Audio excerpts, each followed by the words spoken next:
देऊ. आजच्या सेवेचं निमित्त सर्वांना ज्ञात आहे. कैलासवासी श्री किसन सोपान बर्वे खरं तर काकांना जाऊन 2 वर्ष पूर्ण झालेले आहेत. काकांच्या आठवणीला उधळा देण्याकरता आपण सर्वजण उपस्थित राहिला. त्या अगोदर सर्वांचा मी अतिशय मनापासून ऋणी आहे. सेवेसाठी उपस्थित असणारे सामाजिक, राजकीय, शैक्षणिक, औद्योगिक, क्रीडा, परमार्थिक, थोडा आवाज द्या. प्रत्येकाचा मी अतिशय मनापासून ऋणी आहे. खरं तर गेल्या 2 वर्षापूर्वी हा कुटुंबावर झालेला जो अपघात आहे, तो अपघात नुसता शारीरिक नव्हता, तर तो अपघात मानसिक सुद्धा होता.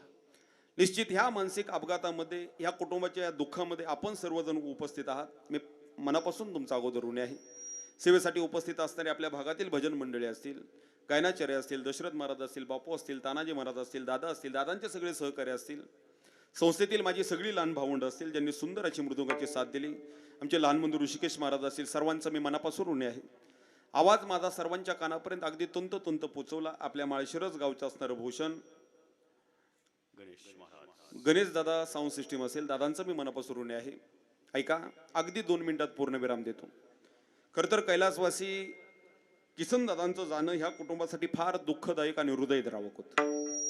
अपघाताचं जाणं म्हणजे ज्या माणसासोबत आम्ही हजारो दिवसाची स्वप्न पाहिलेले असतात, लाख दिवस जगायचं आम्ही ठरवले असतात, अपघातात असा माणूस एका क्षणात मरत होत्याचं नव्हतं होतो, तो माणूस कायमचा नजरेआड जातो. निश्चित दादांच्या आठवणीला उजाळा देण्याकरता आपण सर्वजण आला आहात, पण ती दादांची जाणीव प्रत्येकाच्या हृदयामध्ये निश्चितच आहे. मी सुरुवातीला सांगितलं, शाळेत शिकत असताना रिकाम्या जागा भरा आणि गाळलेल्या जागा भरा हा प्रश्न फार सुंदर आणि सोपा वाटायचा.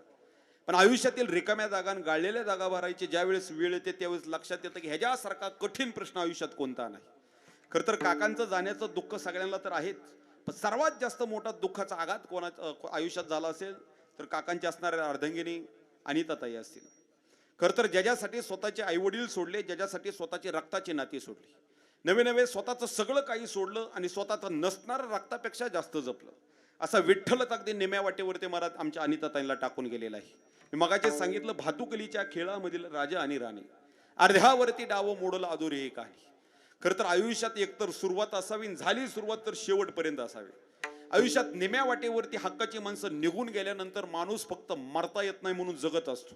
असं जगणं म्हणजे महाराज जिवंतपणी मरणच अनुभवणं.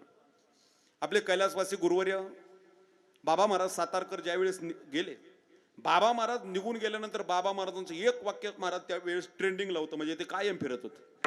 बाबा महाराज सातारकर ज्यावेळेस निघून जातात त्यावेळेस त्यांचं एक वाक्य त्यावेळेस कायम गाजलं, ते म्हणजे बाबा महाराज बोलतात, आयुष्यात जगत असताना प्रेमाची माणसं तर प्रत्येकालाच हवी, पण प्रेम करणारी माणसं एकदा निम्या वाटेवरती सोडून किंवा निम्या वाटेतून निघून गेली, माणसाला जिवंतपणे मरण अनुभवावं लागतं. आणि असं जगणं म्हणजे जिवंतपणेच मरण अनुभवणं.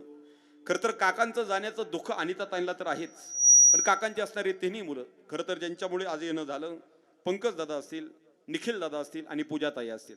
काकांचे असणारे बंधू कैलासवासी नारायण दादा असतील, नारायण दादाची असणारी दोन्ही मुलं सुधीर दादा असतील, नितीन दादा असतील आणि संपूर्ण बर्वे कुटुंब असेल. खरं तर गेल्या 2 वर्षापूर्वी हा कुटुंबावर झालेला आघात हा फार असा मोठा दुःखाचा आघात होता. कधी कधी एका माणसासोबत आपण जगताना काही दिवस ठरलेले असतात, त्याच्यासोबत आयुष्यभर जगायचं, पण हक्काची माणसं निघून गेली की त्यांना विसरता शक्य येत नाही, का तर जीवच इतका गुंतलेला असतो, तो सुटतही नाही आणि सोडवताही येत नाही. खरं तर काकांच्या आठवणीचे दिवस या कुटुंबामध्ये आहेत. या घरातील प्रत्येक भिंतीला काकाचा स्पर्श आहे. इथं उपस्थित असणाऱ्या प्रत्येक माणसाच्या हृदयामध्ये काकाची प्रतिमा आहे. आज काकांचा आपल्याला फक्त फोटो दिसतोय, पण काकांचा आवाज आपल्याला ऐकायला मिळणार नाही, काकांचा स्पर्श आपल्याला अनुभवायला मिळणार नाही. फक्त आणि फक्त काकांच्या आठवणी घेऊन जगायचं काम आहे. महाराज आठवणी, इतक्या आठवणीचं एक अडचण आहे. आठवणी म्हणजे भूतकाळ, आणि आठवणी अशा असतात महाराज, आठवणी येतात, आठवणी हसतात, आठवणी रडतात, काही न बोलता आठवणी निघून जातात, पण तरी देखील पाठीमागं फक्त आणि फक्त शिल्लक आठवणी राहतात. आणि आठवणी माणसाला फक्त आणि फक्त दुःख देण्याचं काम करतात. त्यांचे वचन महायोग पिटे तटे भीम रथ्यामुरम पुंडरिकाय दातुन मुनिंद्रेही समागत तिष्ठन्तमानंद कंदम परब्रह्मलिंगम भजे पांडुरंग करो प्रथम नमन, पांडुरंग करो प्रथम नमन, पांडुरंग करो प्रथम नमन, पांडुरंग करो प्रथम नमन, पांडुरंग करो प्रथम नमन, पांडुरंग करू देते मन मन पांडुरंगा करो प्रथम नमन पांडुरंगा करू प्रथम नमन दुसरे चरेला संतांचिया दुसरे चरेला संतांचिया त्यांच्या कृपादाने पेते विस्तार त्यांच्या कृपादाने पेते विस्तार दुसरे संतांचिया दुसरे चरण संतांचिया त्यांच्या कृपादाने गतेचा विचारो त्यांच्या कृपादाने गतेचा विचारो हे पांडुरंगा करू देते मन मन दुसरे चरणा संतांचिया दुसरे चरणा संतांचिया पांडुरंगा करो प्रथम नमन दुसरे चरण संतांचिया दुसरे चरण संतांचिया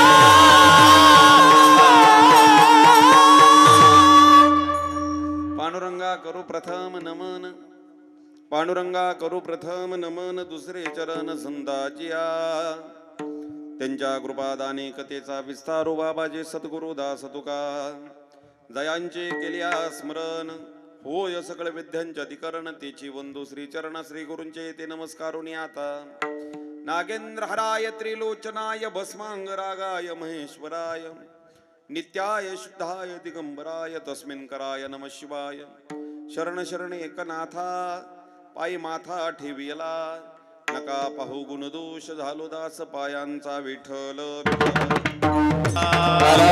विठ्ठल विठ्ठल विठ्ठल विठ्ठल सुख पाहता दवा पाडे दुःख पर्वता एवढे धरी धरी आठवण माने संतांचे वचन प्रस्तुत प्राप्त प्रसंगी संप्राप्त कीर्तन रूपी सेवेकरता घेतलेला अभंग अखिल विश्वाच्या हृदय पटलावरती व्याप्त असणारे जगद्गुरु संत श्रेष्ठ रामनाम धारकी कामक्रोध विधारकी जडमूड तारकी सत्य असत्य पारखी जगद्गुरु संत श्रेष्ठ तुकोबारायांचे इंद्रायणी मातेप्रमाणे पावन करणारे अभंग सहित येतील. आयुष्यामध्ये जर तुम्हाला सुखच हवं असेल तर तुम्ही नको त्या गोष्टीच्या पाठीमागे न जाता मी सांगतो त्या मार्गाने तुम्ही धरी धरी आठवण मानी संतांचे वचन मी सांगतो त्यांची आठवण धरा मी सांगतो त्यांच्या वचनाचं मार्दवन तुम्ही करा आणि आयुष्यात तुम्ही मगच सुखी होचाल. म्हणजे आयुष्यातील अंतिम गंतव्य म्हणजे आम्हा प्रत्येकाला जे काही सुख हवं आहे त्या सुखासाठीचा अंतिम गंतव्य तुकोबारा प्रस्तुत अभंगातून आम्हाला पटवून देतात. विठ्ठल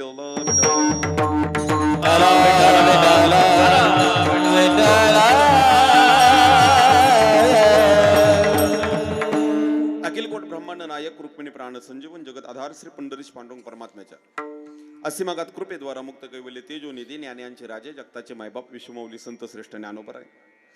शांती ब्रह्म श्रीमंत श्री एकनाथ महाराज असतील भगवंताचे थोर लढीवाळ भक्त आमचे नामदेवराय निळोबराय तुकोबराय आदी सर्व संत पंचायतन संपूर्ण खरं तर बर्वे कुटुंबावर प्रेम करणारे आप्तजन सखेश्वरे मित्र परिवार आजची सेवा किम निमित्त आहे सर्वांना ज्ञात आहे.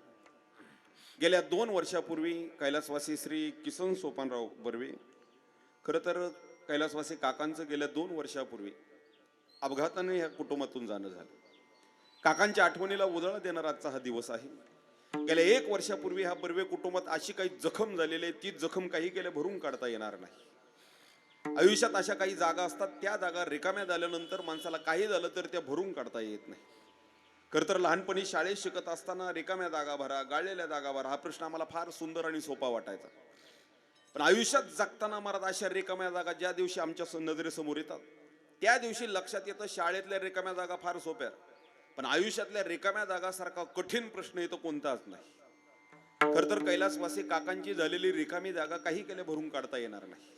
श्रद्धेने क्रिती ती श्रद्धा उणीव माणसाला काही केल्या भरून काढता येत नाही. काही जखमाशा असतात त्या भरून निघतात, पण त्यांची खून आणि वाण शरीरावर कायम तशीच राहते.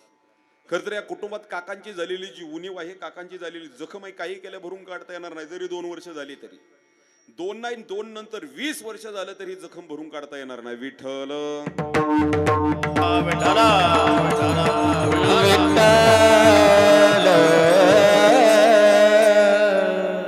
खर तर कैलासवासी किसन काकांच्या आठवणीला उजाळा देण्याकरता आपण सर्वजण उपस्थित आहात. खर तर तुमच्या डोळ्यातील सुरुवातीचीच आसव मला दाखवून देतात की काकांवरचं असणारं तुमचं प्रेम आणि तो माणूस नेमका कसा होता. आयुष्यात हक्काची आणि प्रेमाची माणसं गेल्यानंतरच माणसाला जे काही डोळ्यातून दुःखाश्रू निघतात, हे अश्रू कोणासाठी निघत नाहीत. आयुष्यात माणसाचं एक वेळ तोंड खोटं बोलेल, पण माणसाचे डोळे ह्या जगात कधीच खोटं बोलत नाही. माणसाच्या डोळ्याच्या भावनेवरून लक्षात येतं की त्या पुढच्या व्यक्तीसाठी आपल्या अंतकरणातील भावना किती स्पष्ट आणि किती खरी होती. काकांवरचं तुमचं असणारं प्रेम निश्चित तुमच्या कार्यातून उजागर होत आहे. काकांच्या पश्चात काकांचं असणारं संपूर्ण कुटुंब. खरं तर मी सुरुवातीलाच तुम्हाला भाव पूर्ण करण्याची मला काही आवश्यकता वाटत नाही. का तर काकांच्या आठवणी निश्चित आपल्याला शेवटच्या 5-10 मिनिटात आठवणीला उजाळा देणारं वक्तव्य करायचं आहे. पण त्या अगोदर मला अर्धा तास का 1 तास का होईना तुकोबारांच्या अभंगाचं मार्दवन करायचं आहे. अभंगाचं अगदी धावतं चिंतन पाहायचं आहे. खरं तर काकांच्या पश्चात काकांचे असणारे संपूर्ण कुटुंबीय, काकांच्या पश्चात असणाऱ्या काकांच्या अर्धांगिनी. खरं पाहायला गेलं तर इथं सर्वात मोठा तोटा कोणाचा झाला असेल तर आमच्या तो अनिताताईंच्या. भातुकलीच्या खेळामधील राजा आणि राणी, अर्ध्यावरती डाव मोडल अधुरी कहाणी. ज्या पतीसोबत, ज्या विठ्ठलासोबत आयुष्याचे 7 जन्म जगण्याच्या अनाबका खाल्ल्या, असा विठ्ठलच अगदी निम्या वाटेवरती महाराज आमच्या अनिताईंना टाकून देतो. खरं तर काकांचं जाणं अनिताताईंसाठी फार असं मोठं दुःखाचं होतं. काकांच्या पश्चात काकांची असणारी 3 मुलं, निखिल दादा असतील, पंकज दादा असतील, पूजाताई असतील, काकांचे असणारे बंधू नारायण दादा असतील, नारायण दादाची असणारी 2 मुलं सुधीर दादा असतील, नितीन दादा असतील आणि संपूर्ण बर्वे कुटुंब आणि ह्या कुटुंबावर प्रेम करणारे आप्तजन, सखे, सोयरे, मित्र परिवार. खरं तर गेल्या 2 वर्षापूर्वी हा झालेला आघात निश्चित अजूनही तुमच्या हृदयात तेवढा जिवंत आहे, मला निश्चित लक्षात येत आहे. आज खरं तर 5-10 मिनिटात आपण शेवटच्या काकांच्या आठवणीला उजाळा देऊ, पण अगोदर अगदी धावतं मला तुकोबारांच्या अभंगात काय सांगायचंय त्याचा अंदाज बांधा. खरं तर सेवेसाठी सगळी जाणती माणसं उपस्थित आहेत. गावातील विविध क्षेत्रातून उपस्थित असणारे, सामाजिक, राजकीय, शैक्षणिक, औद्योगिक, क्रीडा, पारमार्थिक प्रत्येक क्षेत्रातील माझे असणारे सर्व माझ्यावर प्रेम करणारे, कुटुंब करणारे आप्तजन, सखे, सूर्य, मित्र परिवार, सेवेसाठी ज्यांची सुंदर अशी गायनाची साथ लाभली, आपल्या भागाचं वैभव युवा कीर्तनकार श्री दशरथजी महाराज गोडर आहेत, आमचे बापू आहेत, तानाजी महाराज आहेत, भाऊ आहेत. खरं तर विनेकरी दादा असतील, दादांच्या सर्वांच्या सहकार्यातून आपलं संपूर्णच आपलं भजनी मंडळ, कचरेवाडीकर, तिरवंडीकर, माळशिरसकर. खरं तर ह्या बाजूला जी उभी आहेत ती माणसं, ते माझे सोयरे सज्जन सांगाती पाय आठवीत विठोबाची. एक वेळ मी कायम एक वाक्य वापरतो, एक वेळ माणसाला रक्ताची नाती दागा देतील, पण आमचं जे नातं असतं माळच, माझे जातीचे मज भेटो कोणी, हे नातं माणसाला कायम सुखात आणि दुःखात पाठीमागं उभान खांद्याला खांदा लावून उभा राहणार असतं. ही माझी सर्व सुख दुःखाची, माझ्या नव्हे माझ्या वडिलांवर प्रेम करणारे सर्व सुख दुःखाची माझे सांगाडी. खरं तर सवंगडी म्हणायला मला शोभत नाही, पण गादीवर उभा राहिलोय त्या अधिकाराने मी निश्चित बोलत आहे. माझ्या वडिलांचे असणारे सवंगडी, मला पितृसमान असणारे सर्व माझे मान्यवर, मृदुंगासाठी ज्यांची सुंदर अशी साथ लाभलेली आहे, आमचे लहान बंधू ऋषिकेश महाराज असतील, संस्थेतील असणारे माझी सगळी लहान भावंड असतील. सुंदर अशी साऊंड सिस्टीम आहे. माझा आवाज सर्वांच्या कानापर्यंत दादा पोहोचवत आहेत. दादांचं मी मनापासून ऋणी आहे. आणि आपल्या संपूर्ण कार्यक्रमाचं रेखांकन करत जे करत आहेत, म्हणजे आठवणी जपण्याचं काम महाराज जे करत आहेत, या आठवणी अशाच जाग्या टवटवीत ठेवण्याचं जे काम करत आहेत. खरं तर आपल्या भागाचं वैभव आणि आमच्यावर ज्यांचं नितांत प्रेम आहे, आपल्या भागाचं वैभव म्हणजे हिथं कीर्तन चालू आहे, पण लाख माणसांपर्यंत हिथं बसल्या जाग्यावर पोहोचवण्याचं कार्य जे करतात आपल्या भागाचं वैभव. ओम साई यूट्यूब चॅनल, या चॅनलसाठी सर्वांनी एकदा, ओम साई क्रिएशन या चॅनलसाठी सर्वांनी जोरदार एकदा टाळ्या वाजवा. चैतन्य दादाचा ऋणी आहे, या सेवेसाठी उपस्थित आहेत. अगदी धावता आपल्याला पूर्णविरामाकडे जायचं आहे. सकाळचं कीर्तन इथं बसलेल्या माणसांसाठी वेगळं नाही, माझ्यासाठी वेगळं नाही, तुमच्यासाठी नाही, सिस्टीमवाल्यासाठी नाही, कुणासाठीच नवीन नाही. तानाजी महाराज, आपण श्राद्धाची जवळजवळ ह्या 2-4 वर्षात हजारो तरी कीर्तन ऐकलेली तर केलेली निश्चित आहेत. अलीकडच्या काळात मी एक वाक्य नेहमी वापरतो, अलीकड आम्हाला डॉक्टरच्या गोळ्याचा डोस कमी, तेवढा कीर्तनाचा डोस जास्त झाला. कसा? आजारी पडल्यानंतर एकतर डॉक्टर सकाळी जेवणानंतर रात्री झोपण्या अगोदर गोळ्या खायला लावतात. पण अलीकडे तुम्ही कीर्तनाचं म्हणचाल तर श्रद्धेने क्रियेती ती श्रद्धा. आम्ही श्राद्धानिमित्त कीर्तन करतो, आम्ही अभिष्ट चिंतनानिमित्त कीर्तन करतो, वाढदिवसानिमित्त करतो, वास्तुक शांतीनिमित्त करतो, सुखात कीर्तन करतो, दुःखात कीर्तन करतो. आम्ही प्रत्येक क्षेत्रात अलीकडे कीर्तन करत आलेलो आहोत. मला नाही वाटत की माळशिरसच्या प्रत्येक माणसाला सांगावं लागेल की कोणत्या शब्दाला वेलांटी दिल्यानंतर की असा शब्द होतो, सांगण्याची गरज नाही. अलीकडे आम्हाला कीर्तन फार सुलभ झालं. पण कधी कधी एक मना शंकेची कुशंकेची पाल चुकते. अतिपरिचयात आवज्ञा संतत गमनात अनादर भवती, मलय भिल्ल पुरंदरी चंदन काष्टमिंदन ते कुरुते. एखाद्या गोष्टीचा जास्त परिचय झाला की त्या गोष्टीचं अनादर होण्याची शक्यता असा सामाजिक मानसिक नियम आहे. एखादी गोष्ट आम्हाला सहज आणि फुकट मिळायला लागली की त्या गोष्टीकडे बघण्याची नजर आमची हळूहळू शून्य होत जाणारी असते. अलीकडे कीर्तन आम्हाला इतकं सुलभ झालं. जुना काळात आपण ज्ञानोबरांच्या वारीचं वाटच आपलं गाव आहे. 50 वर्षापूर्वी महाराज 10 वर्षापूर्वी श्राद्धाची एवढी कीर्तन होत नसायची. 50 वर्षापूर्वी माणसाला कीर्तन एवढं सुलभ नव्हतं. ऐका, मी प्रस्तावना संप्रदायाची प्रस्तावना मांडतोय. पहिलं माणसाला कीर्तन एवढं सुलभ नव्हतं. कीर्तन ऐकायचं झालं तर 50 वर्षापूर्वीचा एखादा सप्ताह असेल, त्या सप्ताहाची वर्षभर वाट पाहावी लागायची, किंवा वारीला जावं लागायचं. नुसतंच वारीला नाही, ज्ञानोबरांसोबत दिवसभर चालला आणि थकला आणि जाऊन झोपला त्याला नाही कीर्तन, परत तळावरती कीर्तनाला हजेरी लावावी लागायची. पण अलीकडे कीर्तन आम्हाला फार सुलभ झालं. अलीकडे कीर्तनाची संख्याही महाराज तेवढीच वाढली, पण एक कुशंकेची पाल मनात चुकते. हिथं अलीकडे महाराज संख्यात्मकता वाढली, पण गुणात्मकता घसरण्याची भीती प्रत्येकाला त्रस्त करणार आहे. विठ्ठल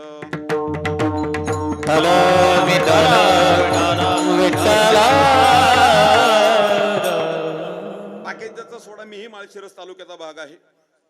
आपल्या तालुक्यात कीर्तनावर किती प्रेम आहे मी अगदी लगेच स्पष्ट करून देतो. आम्ही श्राद्धानिमित्त कीर्तन करतो, निश्चित करतो. अभिष्ट चिंतनानिमित्त करतो.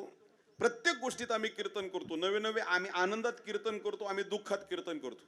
पाठीमागल्या 5-6 महिन्यात मी आपल्याच महाराज तालुक्यात 2-4 निवडणुकीची कीर्तनं केली. जसा पक्ष तसा अभंग. म्हणजे प्रत्येक ज्या गावी केला वाचत तेथे नसावी उदास, या भावनेत आम्ही तिथं कीर्तनही करतो. आम्ही त्या गोष्टीचा आनंद समावेशन सुद्धा करतो. जास्त नाही, पाठीमागच्या 4 महिन्यापूर्वी नात्यापुत्याचं, आता खालचंच गाव आहे, फक्त गावाचं नाव उजागर करत नाही, नात्यापुत्याच्या एका खालच्या गावात एका बैलाच्या वाढदिवसानिमित्त कीर्तनाचा बॅनर बघितला. 4 पायाच्या बैलाच्या. कोण असल बैलगाडा शर्यती प्रेमी, बैलाच्या वाढदिवसानिमित्त कीर्तन. मला वाटतंय आता कीर्तन आपल्या माळशिरस तालुक्यात प्रत्येक गोष्टीत पोहोचलेलं आहे. थोडं खाली जाऊन बोलू का? प्रत्येक गोष्टीत आम्ही आनंदात करू, दुःखात करू. मला वाटतंय फक्त आता कुक्कुटपालनाच्या उद्घाटनानिमित्त, बिअर बारच्या उद्घाटनानिमित्त कीर्तन राहिले, नाहीतर सगळीकडे कीर्तन पोहोचले. पण निश्चित हे कीर्तन पोहोचता त्या कीर्तनाची आत्मीयता आमच्यापर्यंत पोहोचले का नाही पाहणं फार गरजेचं आहे. आणि तीच आत्मीयता पोहोचवण्याचं काम तुकोबारांच्या आशीर्वादाने, ज्ञानोबारांच्या आशीर्वादाने आपल्याला आज करायचा प्रयत्न करायचा आहे. आजचा अभंग 4 चरणाचा ऐका. अभंगात एक शब्द फार महत्वाचा येतो, सुख, आणि दुसरा शब्द महत्वाचा येतो, दुःख. सुख आणि दुःख या 2च शब्दांकडे महाराज आपलं आयुष्य संपूर्ण वेटोळं घालण्यात आपलं आयुष्य संपून जातं. इथं माझ्या सकट कोणाला वाटत नाही माझं उभं आयुष्य दुःखात जावं, माझं उभं आयुष्य घेसके तोड जावे असं जावं. इथं प्रत्येकाची धाव, सरड्याची धाव जशी कुंपणापर्यंत, तशी तुम्हा जीवांची प्रत्येकाची धावी सुखापर्यंत चाललेली आहे. प्रत्येकाला सुख मिळवायचं आहे. सुखासाठी आपण काय करतो? रात्रीचा दिवस, दिवसाची रात्र, हाडाची काढ, रक्ताचं तुमचं चांगलं पाड झालंय सगळ्यांचं. अहो, ह्या सुखासाठी आम्ही रात्रंदिवस तळमळ करतो, पण हे सुख आम्हाला मिळालं नाही हे तपासून पाहणं फार गरजेचं आहे. आणि त्या सुखाची अभिलाषा, ते सुखाचं वक्तव्य, नवे ते सुख मिळणारा मार्ग तुकोबारा प्रस्तुत अभंगातून प्रस्थापित करतात.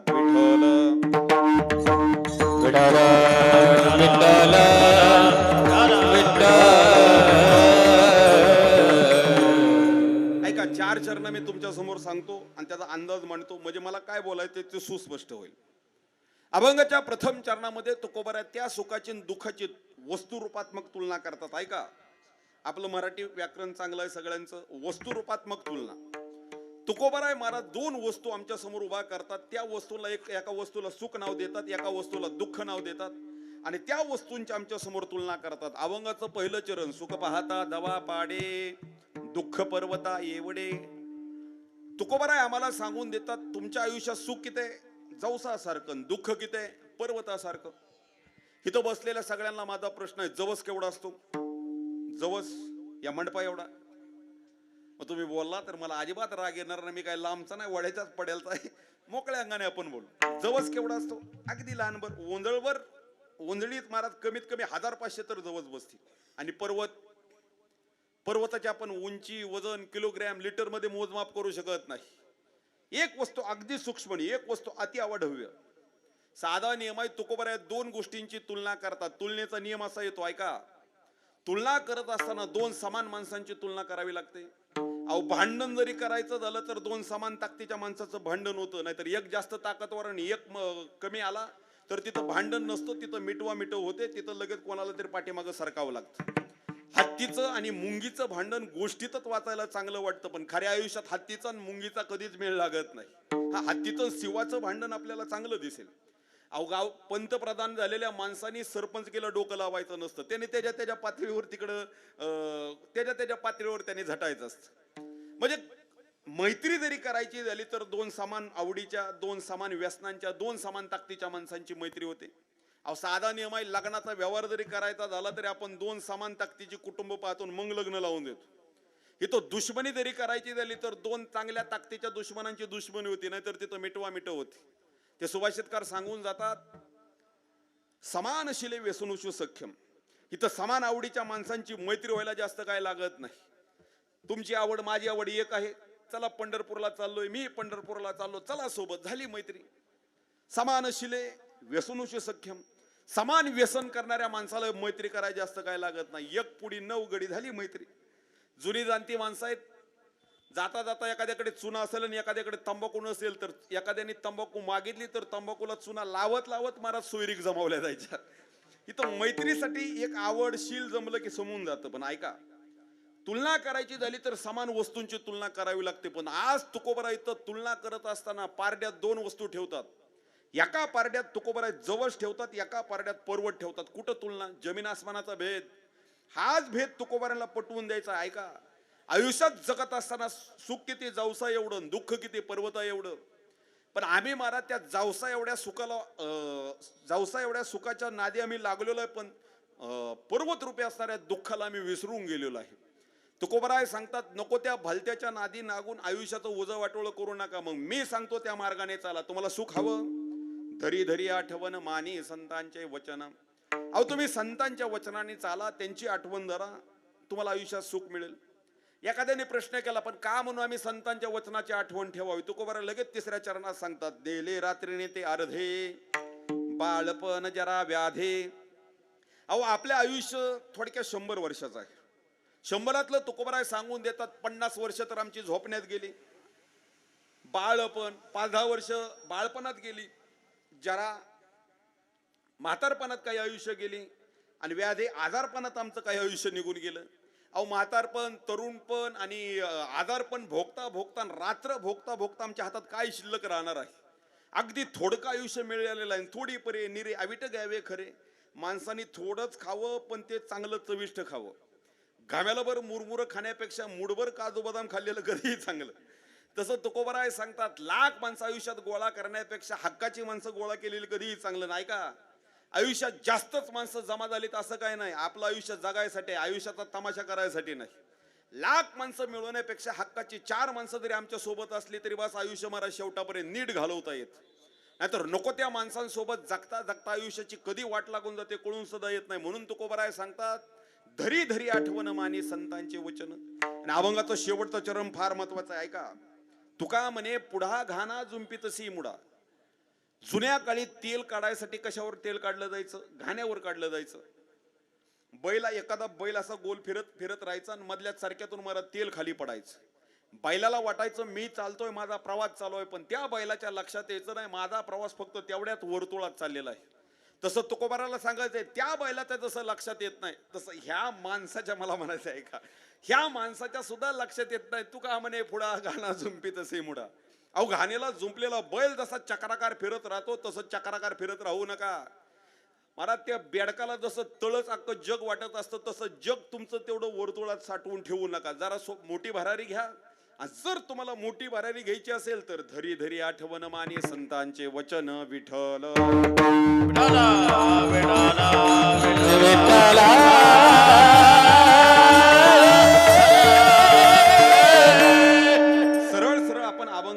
अंदाज बांधलेला आहे. म्हणजे ह्या 1 तासाभरात जरी मला दुसरं काय बोलता आलं तरी काय अडचण नाही, नाहीतर कोणाला अडचण नसावी गाडी. आजच्या अभंगाचं चिंतन काही झालं नाही. खरं तर आज किम निमित्त आपण उपस्थित आहोत सर्वांना ज्ञात आहे. मी प्रस्तावना मांडत असतानाच काकांना निश्चित आठवणीला उजाळा देणारं वक्तव्य करण्याचा प्रयत्न केलेला आहे. शेवटच्या 5-10 मिनिटात निश्चित आपण त्या आठवणीला उजाळा देऊच. पण अगोदर तुकोबारांना काय सांगायचंय अगदी धावता थोडा अंदाज पाहू, थोडा सूर कमी करा. खर तर प्रस्तुत अभंगातून तुकोबाराय आज आम्हाला सुखाचा मार्ग सांगतात. ऐका, कीर्तनाला आलेल्या माझ्या सगळं प्रत्येक जण इथं कोणाला वाटतं मला दुःख व्हावं, मद लागी दुःख व्हावे ऐसा कोणी ना भावे जीवे. महाराज सांगून जातात इथं उभ्या आयुष्यात कोणाला वाटत नाही माझं उभं आयुष्य दुःखात जावं, प्रत्येकाला सुख मिळवायचं आहे. पण हे सुख मिळवता मिळवता तुकोबाराय सांगतात नको त्या गोष्टी मिळवण्याच्या नादात तुम्ही सुख सोडून दुःख मिळवायला जाता. एक अभंग आहे ज्ञानोबरायांचा, ये साथी आल्या ओळगा सारंग धर. मला वाटतं त्या अभंगात किंवा हे एक प्रमाण येऊन जातं, मला नीट आठवे ना पण प्रमाण आठवतंय. विषयाचे समसुख बेगडाची भावली आबराची सावली जाईल रया. विषयाचं सुख मिळत असताना माणसाला ते सुख किती मिळतं? विषयाचे समसुख बेगडाची भावली आबराची सावली जाईल रयात. ऐका, आब्र कशाला म्हणायचं? ढगाच्या सावलीला आब्र म्हणायचं. आबराची सावली समजा या मंडपावरती पडली म्हणजे थोडक्यात ढगाची सावली पडली. आपण काय म्हणतो त्या सावलीला आपल्या भाषेत? शिरवळ म्हणतो. समजा शिरवळ आता इथं आपल्या डोक्यावरती पडलं ते किती वेळ राहतं इथं मंडपाव? ते शिरवळ म्हणाल का तुम्ही कीर्तन संपून घ्या, तुमचे पंगत संपून घ्या, मगच मी निघून जातो? 5 सेकंदाच्या वर कमीत कमी जास्तीत जास्त 1 मिनिटाच्या वरती ढगाची सावली एका जागेवर स्थिर राहत नाही. तसं तुकोबाराय ज्ञानोबाराय आम्हाला पटवून देतात ह्या संसारात जगताना सुद्धा हे सुख अगदी अल्प असतात.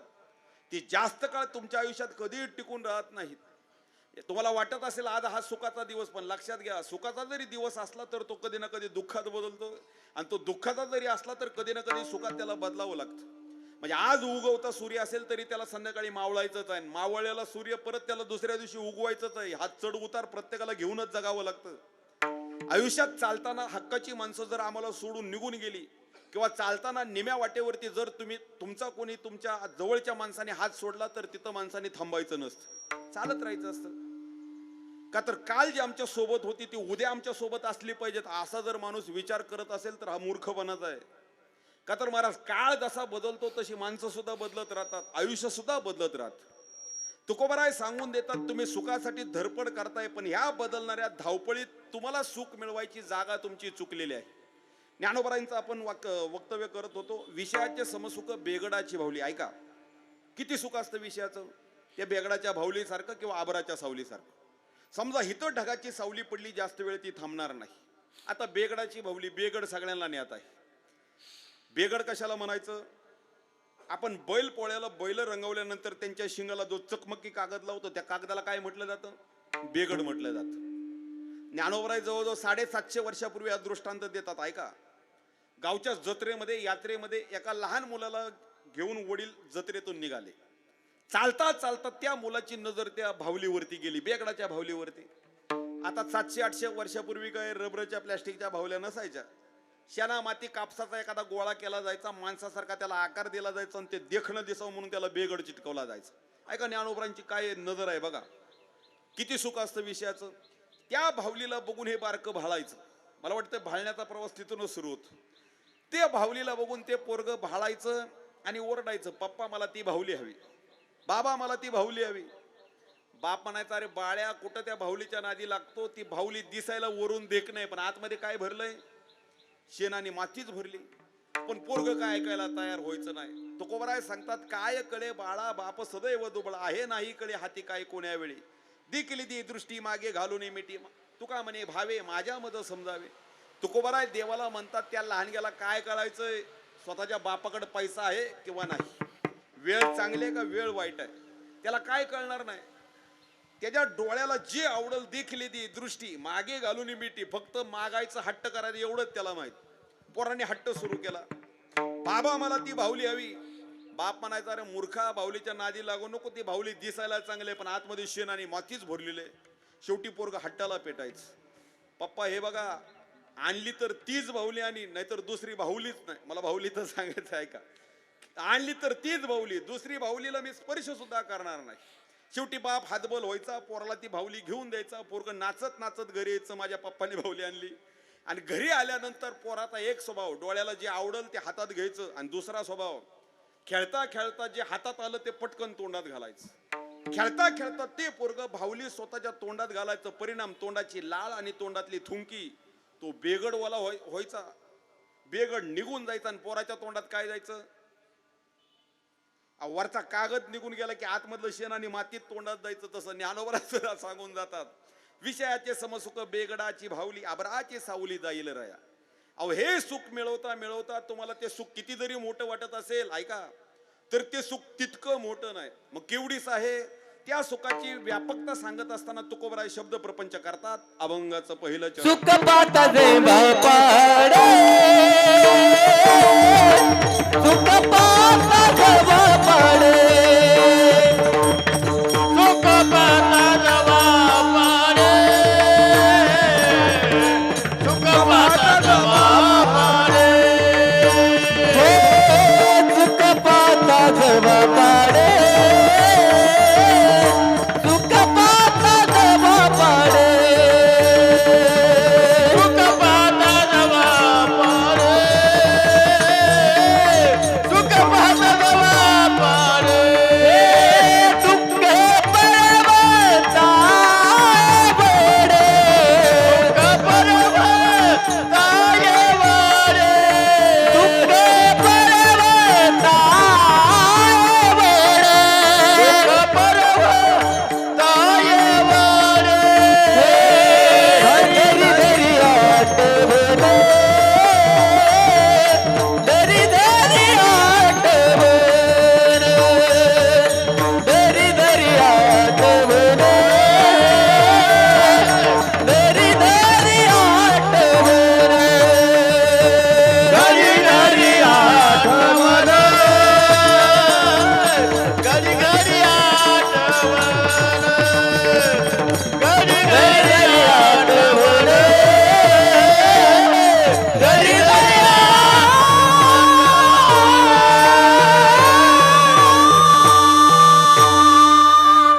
वा. सुख पाहता जवा पाडे, दुःख पर्वता येवडे. ऐका, मी खरं तर आजचा अभंग निवडत असताना आवर्जून आयुष्यातील दोन महत्वाच्या गोष्टीला स्पर्श करता यावा त्या भावनेतून घेतलेला आहे. माणूस रात्रंदिवस धडपडत असेल, तुम्ही असाल, मी असाल, प्रत्येकाची धाव महाराज ही सुखा करता चाललेली आहे. हे सुख मिळवायसाठी कोणतंही तुम्ही कार्य करा. आपण गाडी घेतली कशासारखी, सुखा करता. बंगला बांधला, सुखा करता. चांगले कपडे घातले, सुखा करता. जेवण केलं, सुखा करता. प्रत्येक गोष्टीच्या पाठीमागं मला सुख नावाचा शब्द लपलेला आहे. दिसायला तो अगदी सूक्ष्म आहे, त्याचा जर तुम्ही विग्रह करायला गेला तर सुख अगदी 2-3 शब्दांचं मिळून संधी करून महाराज हा सुख शब्द होतो. पण ह्या सुखाची व्यापकता जर मांडायला गेला तर त्याच्या पाठीमागं किती एक लपलेलं आहे. का आपली मराठी भाषा आहे, मराठी भाषे इतकी व्यापक आणि समृद्ध भाषा कोणती झाली नाही. आपले काय असे शब्द आहेत, त्या एका एका शब्दावर महाराज प्रबंध लिहिता येतील. त्यातला प्रबंध 1 नंबरचा कोणता लिहिता येतील तर तो सुख. सुखावर इतका मोठा प्रबंध लिहिता येईल, 400-500 पानाचं नाही, 1000 पानं जरी लिहिली तर तो प्रबंध कधी संपणार नाही. बघा, अगदी थोडका शब्द पण व्यापकता किती. ते कैलासवासी नामदेवप्पा एक फार सुंदर दृष्टांत सांगायचे. मांसाहारी घामेला वर खाण्यापेक्षा चमच्यावर खाल्लेलं कधीही चांगलं असतं. दूध जर 1 लिटर असेल तर त्यातून तूप महाराज 2 लिटर निघत नाही. तूप किती निघतं महिला मंडळ, 1 लिटर दुधातून तूप किती निघतं. अर्धा चमचाही खूप झालं, ते 7-8 दिवसाची त्याला साय कुठं एकत्रित करावं लागते, तेव्हा कुठं महाराज थोडंफार आपल्याला तूप मिळतं. म्हणजे महाराज सार मिळवायचं असेल तर फार जास्त गोष्टीतून थोडं सार मिळतं. पण सार गोष्टीची जर तुम्ही विघटन करायला गेला तर एका चमच्याभर तुपाच्या पाठीमागं जवळजवळ 2-4 लिटर दुधाला महाराज जीव द्यावा लागतो, तेव्हा 1 चमच्याभर तूप निघत असतं. ही झाली व्यापकता. काय झालंय, एक आंधळा माणूस देवाची भक्ती करायला लागला. मी व्यापकता सांगतो, विचाराची किती व्यापकता असावी. आंधळा माणूस देवाची भक्ती करायला लागला. नेमकं आंधळ्याच्या शेजारचा एक माणूस जो आंधळ्यावर जळत होता तोही देवाची भक्ती करायला लागला.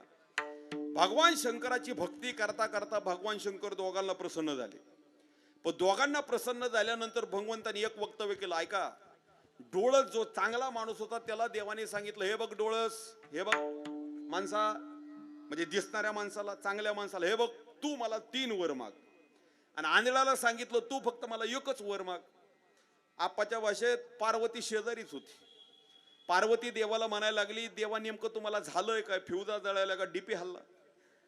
अहो त्या आंधळ्याला 3 वर द्यायचं आणि चांगल्याला 1 वर द्यायचा, तर तुमच्या धुंद झाला तुझा दरबार. खराय गड्या ते जनाबाई म्हणून गेल्या.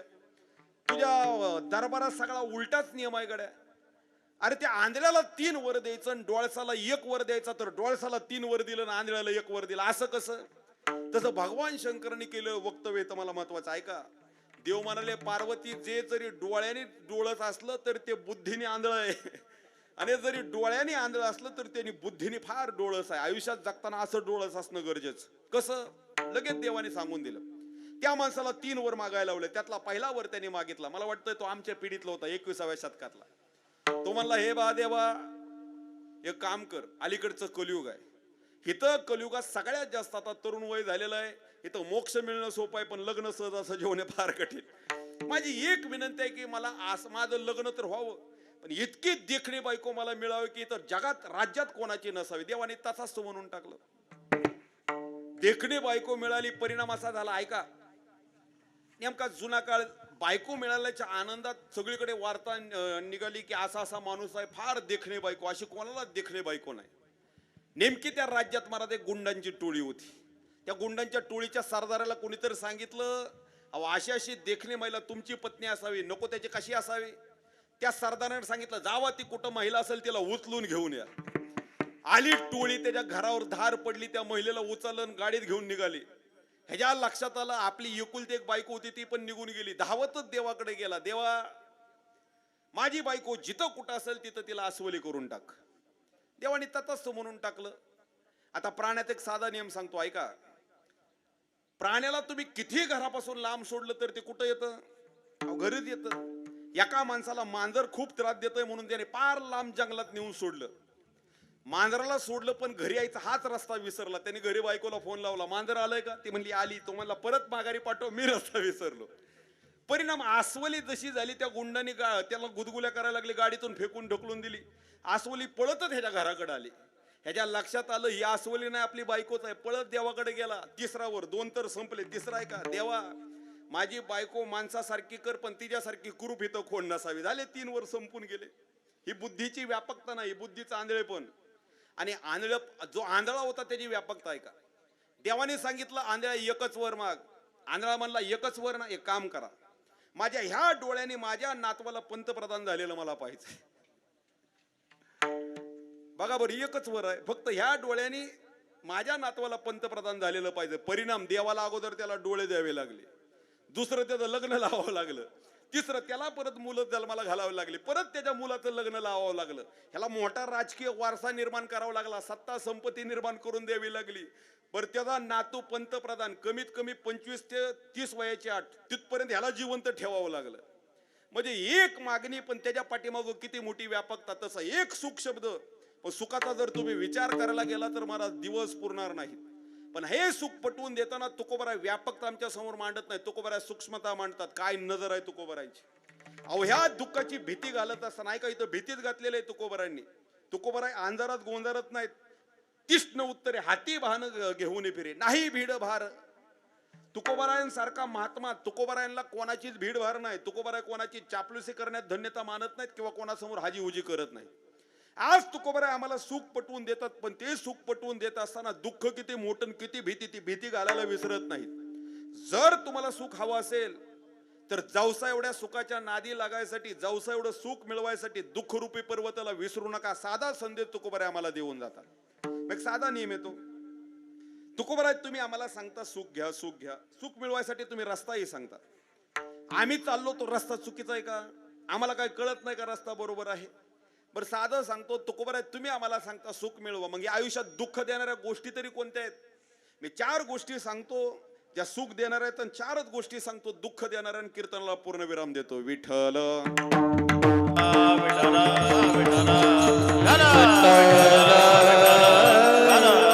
4 गोष्टी ऐकून जावा. ऐका, अगदी मला जास्त प्रबंध मांडायचा नाही. 4 गोष्टी सांगतो मी. 4 गोष्टी कोणत्या? सुख देणाऱ्या, आणि 4 गोष्टी दुःखाला कारणीभूत असणाऱ्या. आयुष्यात जगत असताना माणसाला दुःखाला कारणीभूत ठरणारा पहिला घटक कोणता असेल तर इथं मानवी जन्माला आल्यानंतर माणसाचा निर्माण झालेला अहंकार. दुःख देणारी गोष्ट आहे का? अहंकार. आयुष्यात जगत असताना माणसाला निर्माण झालेला अहंकार म्हणजे माझ्यासारखं कोणच नाही असं वाटतं ही झाली अहंकाराची होई दुःखाची पहिली पायरी. इथं निर्माण झालेला अहंकार माणसाला सहजासहजी चार माणसात नीट बसून देत नाही. जुना काळ होता, एखादा गावात श्रीमंत माणूस असेल तर 4-5 माणसं त्याची हाजीउजी करायची. पण अलीकडचा काळ निराळा आहे गड्या. एखादा माणूस असा छाती काढून चालायला लागला तर गरीबातला किंवा साध्यातला साधा माणूस त्याला म्हणाय बसलाय, तू तुझ्या घरचा लाख आहे, आम्हाला काय देणं घेणं. एखाद्याला वाटत असेल माझ्यासारखं देख नाही तर कोण नाही, माझ्यासारखं ऐश्वर्यवान संपत्तीवान तर कोण नाही, माणसं हिंग लावून सुद्धा त्यांना विचारत नाहीत. तुकोबाराय तर सांगतात एखाद्या माणसाला अहंकार झाला तर अहंकारी माणसाला दालनातल्या खड्याप्रमाणे बाजूला जसं खडे करावे तसे अहंकारी माणसाला माणसं स्वतःच्या आयुष्यातून बाजूला करून टाकतात. अहंकारी माणसाला बाहेरची सोडा घरातली सुद्धा माणसं किंमत देत नाही. ज्याची तुझं गुंती ती तू मोकलती आणती. अहंकारी माणूस म्हणतो एक वेळ पिसळलेलं कुत्र परवडलं पण अहंकारी माणूस नको गड्या. तुकोबाराय सांगतात एकदा माणसाला अहंकार झाला समजून चाला लोकनिंदेला तो पात्र झाला. अहंकार तो नासा भेद जगे निंद्य कोवळा. अहंकार कसा दुःखाला ढकलतो एक साधा दृष्टांत देतो ऐका. समजा आपलं माळशिरस गाव आणि माळशिरस मध्ये एक चांगला मूर्तिकार, असा मूर्तिकार होता महाराज. अशी देखणी मूर्ती तयार करायची की त्याच्यासारखी मूर्ती आपल्या माळशिरसात सोडा महाराष्ट्रात कोणाला जमायची नाही. त्याला अहंकार झालता माझ्यासारखा कोणच मूर्त्या चांगल्या करत नाही. मी सांगतोय दुःख कसा अहंकार देतो. माणसाला सवय असते. एक दिवशी रस्त्याने चालता चालता त्याला एक ज्योतिषी दिसला. धावतच गेला. ज्योतिष माझा हात बघा आणि सांगा बरं नेमकं कसं काय माझं भविष्य. ज्योतिष महाराज खरं बोलणार होता. हात बघितला आणि ज्योतिषाने सांगितलं मूर्तिकारा तू चूक केली कडे माझ्याकडे येऊन. का बर? अरे येणाऱ्या 12व्या दिवशी दुपारी 2 वाजता तुला यम न्यायला येणार आहे. आता यम न्यायला येणार म्हणजे धोंड्याचा महिना चाला पिळ्याची अंगठी करतो म्हणून घरी येणार नाही. यम न्यायला येणार म्हणजे सगळं डिपॉझिट जप्त. हा म्हणला 12व्या दिवशी दुपारी 2 वाजता मी मरणार. ज्योतिष म्हणला जर नाही मिळाला तर माझं सगळं पंचांग नीरा नदीत सोडून देईल. आता एवढं दमात बोलल्यामुळे ह्याला घामच फुटला. तर कोणाला मूर वाटतं. अहो चालताना रस्त्याने समजा कीर्तनात एखाद्याला मी म्हणलं तिकडे जाऊन मर, मी गोडव्या अंगाने घरी जायचो नाही महाराज जरी खरं असलं तरी. ज्ञानोबराय सांगतात आगा अमर बोलणं साथी. एखाद्याला म्हणलं तिकडे जाऊन मर सहन होत नाही जरी खरं असलं तरी मरू कोणालाच वाटत नाही. त्याला घामच फुटला. गेला दिवस गेला, रात्री अंतुरणाव पडला पण झोप काय लागे ना. का तर मरायचं 12व्या दिवशी. विचार करता करता त्याला घाम फुटला पण एक तुकोबाऱ्यांचं प्रमाण त्याच्या डोळ्यासमोर आलं. तुका म्हणे वाटे मरणाची भय रक्षण उपाय करून असे. तू विचार करायला लागला की आता मरायचंय पण जगायसाठी काहीतरी प्रयत्न करणं रक्षणासाठी करणं गरजेचं आहे. आणि आपला मेंदू महाराज नको तिथं जास्त चालतो. परिणाम असा झाला त्याचा मेंदू चालला. एक आयडिया त्याच्या डोक्यात आली. कोणती? त्याने यमालाच फसवायचं ठरवलं. 11 दिवस शिल्लक राहिले. आजचा दिवस संपला. त्यांनी 11 दिवसात स्वतः सारख्या दिसणाऱ्या 11 मूर्त्या तयार केल्या. ऐका मी असा मूर्तिकार होता कपाळावची सुरकुती सुद्धा मला चुकून देत नव्हता इतका देखना मूर्तिकार. वजन उंची सगळं काही लांबी सगळं काही सारखं डोळे नजर सगळं काही स्वतः सारख्या 11 मूर्त्या तयार केल्या. 11 दिवसात त्यांनी प्राणायामाचा व्यायाम केला. स्वतःचा श्वास जास्त वेळ थांबवण्याचा. ऐका अहंकार कसा दुःखात ढकलतो. 12वा दिवस उजडला. 12 दिवशी दुपारी 2ला 5 मिनिटं कमीत असताना त्या 11 मूर्त्यांमध्ये गेला. आता 11 दिवस त्याने प्राणायामाचा व्यायाम केला. स्वतःचा श्वास जास्त वेळ थांबवून घ्यायचा. पहिल्या दिवशी अर्धा मिनिट, दुसऱ्या दिवशी 1 मिनिट, जवळजवळ 10 मिनिटं स्वतःचा श्वास थांबवायला तो शिकला. कायमचा थांबवण्यापेक्षा 10 मिनिटं थांबवलेला बरा. आणि दुपारी 2ला 5 मिनिटं कमी असताना त्या मूर्त्यांमध्ये 11 मूर्त्यांमध्ये जाऊन पडला आणि मेलेल्या मड्यासारखा पडून राहिला. दुपारी 2 वाजता यमाचे दूत आले. ऐका मी सांगतोय अहंकार कसा माणसाला दुःखात ढकलतो. अहंकार निर्माण झाला की समजून चला दुःखामध्ये आपण पडलोच पडलो. दुपारी 2 वाजता यम आले पण यमाच्या दूतांना दिवसा चक्कर यायला लागले. त्यांच्या आपापसात चर्चा करायला लागले. आजपर्यंत आपण जुळी बघितली होती तिने ऐकून होतो गड्या पण डझनानी एकाच जागेवर एकसारखी. दूतांना काय कळना. दूतांनी तिकडे यमाला सांगितलं यमा तुमचा वार्ड मशनीचा घोटाळा काय तुम्ही खाली येऊन बघा आम्हाला काय थान देऊ नका. यम खाली आला. यम खाली आल्यानंतर यमाच्याही लक्षात येणं गड्या मी तयार करताना एकच केलता इथं 11 वाढले कसे. पण आता महाराज तो यम याच्या बापाचं बारसं जेवलेला. यमाने युक्तिवाद केला. ऐका कोणता युक्तिवाद? आपल्या मानसशास्त्राचा युक्तिवाद. यमाच्या लक्षात आलं इथं कलियुगात जगणाऱ्या माणसाला जसा अहंकार मोठा आहे तसं इथं प्रत्येकाला वाटतं मला कोणीतरी चांगलं म्हणावं. प्रत्येकाला वाटतं कोणीतरी मला देखणं म्हणावं चांगलं म्हणावं. कीर्तन झाल्यानंतर तुमच्यातले 2-4 जण येऊन म्हणले महाराज वा काय सुंदर कीर्तन केलं. माझी 35ची छाती महाराज 41 होणार. पण तिथंच एखादा म्हणला काय अभंगाचा तुमचा मेळ सुद्धा लागला ना, मला दिवसा जीव दिल्यागत होणार. इथं प्रत्येकाला वाटतं मला कुणीतरी चांगलं म्हणावं. यमाने मला त्याच वर्मावर बोट ठेवलं आणि यमाने बोलायला सुरुवात केली, वाह काय देखना मूर्ती करायकडे. अशा मूर्त्या महाराष्ट्रात सोड, आमच्या मृत्यू लोकात वैकुंठात कैलासात सुद्धा नाहीत एवढा चांगला मूर्तिकार आहे. अशा मूर्त्याच मी कुठं बघितल्या नाहीत एवढ्या चांगल्या मूर्त्या. पण एका मूर्तीत जरा चूक झाली. आता ऐका, माणसाला वाघ म्हणलेलं आवडतं पण कुत्रा म्हणलेलं कधीच पटत नाही, जरी प्राणी दोन्ही नावं असली तरी. आतापर्यंत चांगलं म्हणल्यानंतर हा इकडे पडून आहे बघा, अहंकार जागा व्हायला लागला. देखना मूर्तिकार, चांगला मूर्तिकार. पण यमाने पण शब्द लावला आणि पण शब्दाची ताकद अशी आहे, जर तर पण हे 3 शब्द असे आहेत, पुढच्या मागच्याचा सगळा लोप करण्याची ताकद महाराज या 3 शब्दामध्ये आहे.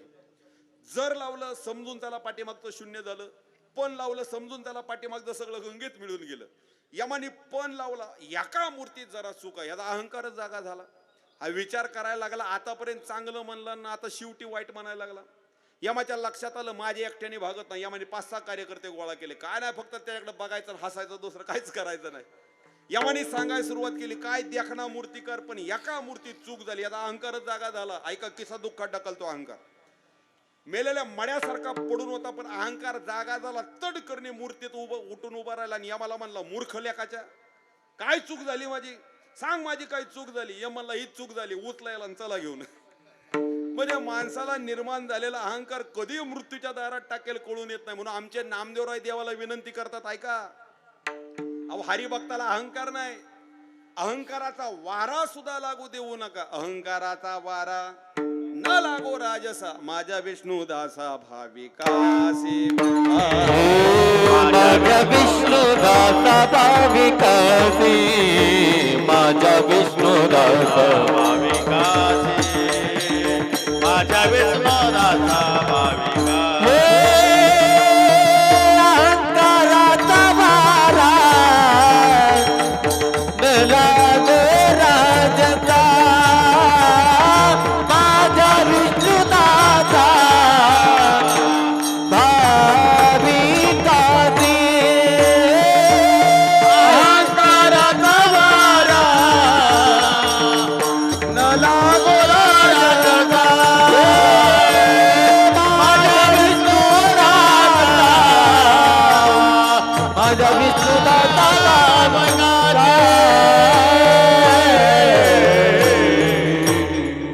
अहंकाराचा वारा न लागो राजसा, माझ्या विष्णुदासा भाविकासी. ऐका, माणसाला दुःख देणारा पहिला घटक अहंकार. आपल्याकडे वेळ अगदी कमी, अगदी धावतं पुढे जाऊ. दुसरा घटक, माणसाला दुःखात ढकलणारा दुसरा घटक, प्रत्येक गोष्टीला माझं माझं म्हणण्याचा स्वभाव.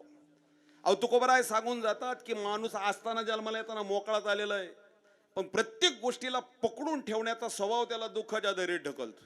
काय झालं, 2 मित्र आहेत, दोघांनी हातामध्ये रस्सी पकडली, दोघांनी रस्सी केस सुरू केली.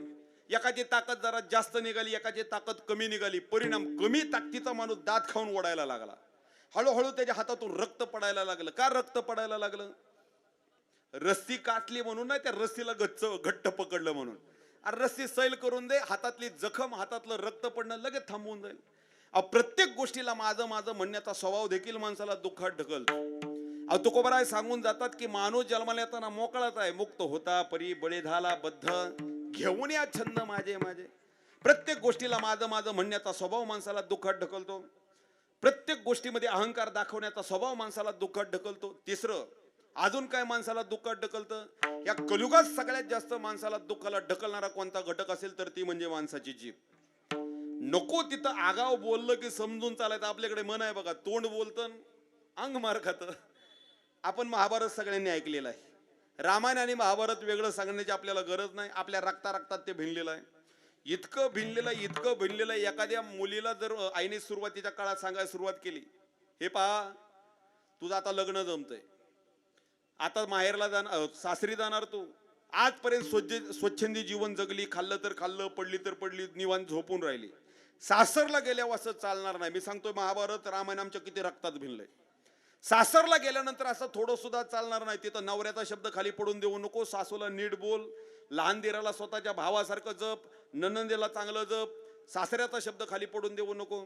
मुलगी हसत आयला म्हणते, आई तू काळजीच करू नको, आजपर्यंत मी घरी होते, आजपर्यंत मी रामायण करत आले, एकदा सासरी जाऊन दे महाभारतच सुरू करते.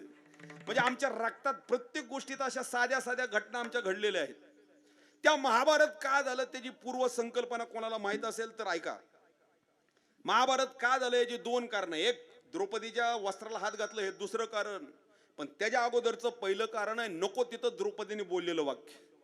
ते खांडवन नावाचं जंगल जळत असताना अर्जुनाने मायासूर नावाचा राक्षस वाचवला. ऐका कथा महाभारताच. का महाभारत झालं? खांडवन जळत असताना मायासूर नावाचा राक्षस वाचवला. आता जुन्या काळचा राक्षस अर्जुनाला शरण आला. अर्जुना तू मला वाचवलं, कृतज्ञपणात मी तुला काहीतरी करून देणार. काय करणार? अरे मी मिस्त्री चांगला, मी तुला असं घर बांधून देतो इथं कोणाचंच नसल. काय दोघांचा ठराव झाला, स्क्वेअर फूट काय पीयूपी कसं काय ठरलं. राक्षसाने घर बांधायला सुरुवात केली. महाराज राक्षसाला माया, एका महिन्याच्या आत त्यांनी माया महाल नावाचा महाल बांधला. आता महाल आहे का? माया शब्दाचा अर्थ होतो जे जसं दिसणं, जैसी सत ना असत होय, म्हणजे जसं दिसणं तसं नसतं याला म्हणायची माया. परिणाम असा झाला माया महाल, बाहेर दिवस आतमध्ये रात्र, बाहेर भिंत तिथं दरवाजा, दरवाजा तिथं भिंत, जिथं जमीन तिथं पाणी, पाणी तिथं जमीन. परिणाम असा झाला सगळी माणसं तो माया महाल पाहायला लागली. दुर्योधनालाही राहवलं नाही. दुर्योधनाने विचार केला चला आपल्या भावाने बांधलंय जरा घर बघून यावं. आता दुर्योधन महाराज राजा, वेगळं शक्ती प्रदर्शन करायची गरज नाही. 500-500 माणसं घेतली दुर्योधन निघाला महालात. आणि ऐका एक साधा नियम सांगतो. आयुष्यात जगत असताना माणसाला एकतर पूर्ण ज्ञान असावं किंवा काहीच नसलेलं बरं. अर्ध्या हळकुंडाने पिवळ्या झालेल्या माणसाची वळवळी जास्त असते आणि त्याला दुःखालाही जास्त कारणीभूत ठरावं लागतं. त्या अभिमन्यूला फक्त अर्ध ज्ञान होतं. ह्या नाही त्या सांगतोय मी अर्जुनाच्या पोराच्या. त्याला फक्त अर्ध ज्ञान होतं. कोणतं? चक्रव्यूहात शिरण्याचं.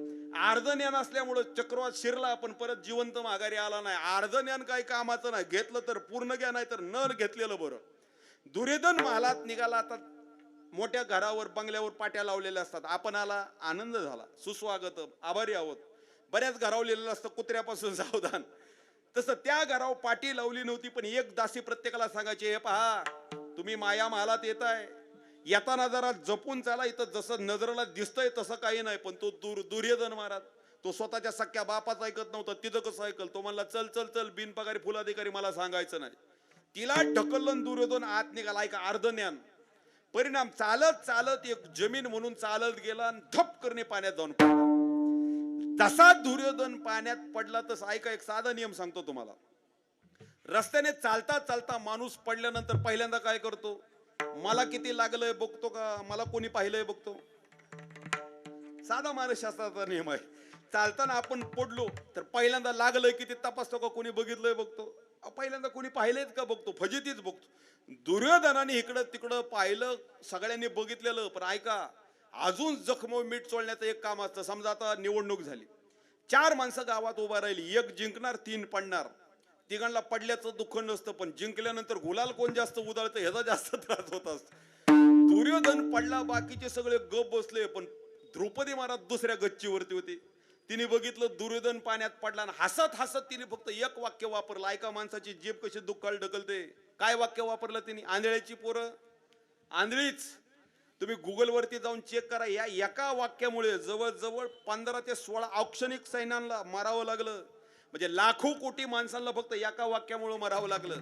म्हणजे आपली जीभ महाराज, आमचे गुरुवरे घोले बाबा सांगायचे, आपली जीभ महाराज ही दुधारी शस्त्र आहे. ती पुढच्याचाही घात करते ना आपलाही घात करते.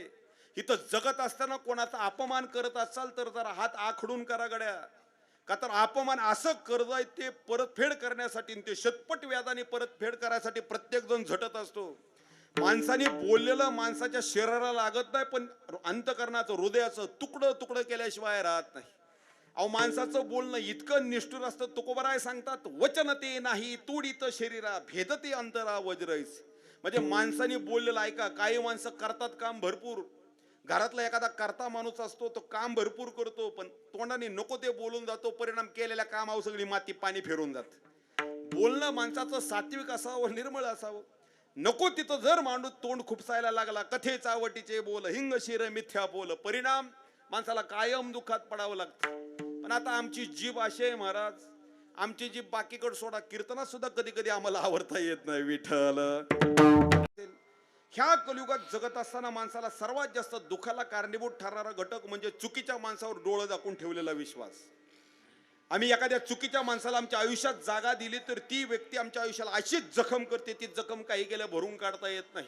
म्हणून तुकोबराय सांगतात, उगत आयऱ्या गैऱ्याच्या पाठीमागं लागण्यापेक्षा हुरळ्या मेंढ्या लागल्या लांडग्याच्या पाठीमागं नको त्या माणसाच्या पाठीमागं जाण्यापेक्षा मी सांगतो त्या मार्गाने चाला आणि सुखात राहा. अभंगाचं दुसरं चरण. धरी धरी आठवण, धरी धरी आठवण, धरी धरी आठवण, धरी धरी आठवण,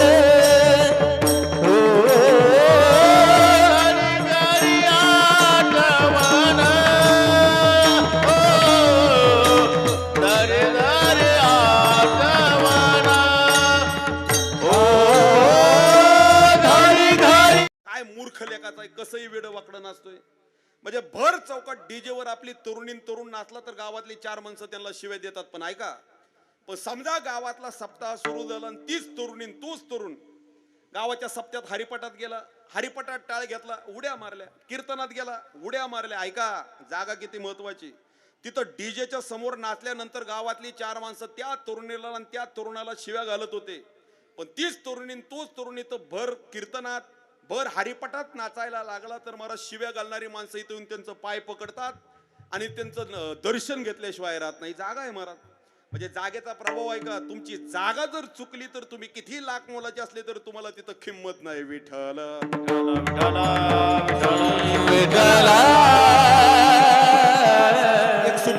एक सुफी संताचं वाक्य सांगतो, ऐका. सुफी संत सांगतात, आयुष्यात जगत असताना तुम्ही 4 माणसं अशी जोडा. इथं फेसबुकवर 5,000 मित्रांची लिस्ट असण्यापेक्षा आयुष्यात 4 सख्खे मित्र असले तरी कामाला येतात गड्या. आम्ही वर्षात 50,000 मित्र केले, त्यापेक्षा 50 वर्षी एक मित्र आम्हाला जपता आला तरी मला ते कधीही चांगलं. आणि खरी मैत्री तीच जी कोणत्या परिस्थितीत बदलत नाही, कोणत्या काळात बदलत नाही, कोणत्या वेळेत बदलत नाही. ते सुफी संत सांगून जातात, आयुष्यात जगत असताना संगत करायची असेल तर अशा माणसासोबत करा. मित्र ऐसा करे जो भक्ती करे मंदिर साथ आ जाए. मित्र ऐसा करे जो भक्ती करे मंदिर साथ आ जाए. मदिरा पान तो कोई भी मूर्ख व्यक्ती सिखा देता है.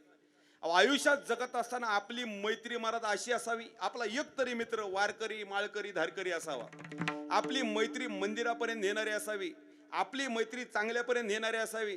आपण अशा टेबलावर बसावं की त्या टेबलावर आयुष्यातच काहीतरी चांगलं पाहण्याची स्वप्न पडावी, स्वप्नाचा विचार करावा. नाहीतर अलीकडचं कलियुग आहे महाराज. इथं वाट दाखवणाऱ्यापेक्षा वाटा लावणाऱ्यांची संख्या वाढली. इथं नको त्या माणसाच्या नादी लागून आपला एक तरी मित्र मंदिरापर्यंत नेणारा असावा, माळकरी असावा, वारकरी असावा, चांगल्याला चांगलं आणि वाईटाला वाईट म्हणणारा असावा. नाहीतर अलीकडच्या कलियुगात दारूच्या एका गोटासाठी मैत्रीपणाला लावणाऱ्या मूर्खांची संख्या काली कमी नव्हती ना आजही कमी नाही महाराज. आयुष्यात जगताना आमची संगत व्यवस्थित असणं फार गरजेचं. हेच तुकोबाराय आम्हाला सांगतात, धरी धरी आठवण मानी संतांचे वचन. आणि जर संतांचे तुम्ही वचन मानले नाही, नको त्या माणसाच्या पाठीमागं चालत राहिला, परिणाम किती दिवस तुम्ही जगणार आहे. तर लाख वर्षाचा स्टॅम्प पेपरवर कोण बाउंड करून आपण आलो नाही. तुम्हाला मारावंच लागणार आहे. त्या आयुष्याची गणती तुकोबाराय करतात. अभंगाचं तिसरं चरण. नेले रात्री नेते हळदे, नेले रात्री नेते हळदे, रात्री आए आए, गेले रात्री आए आए.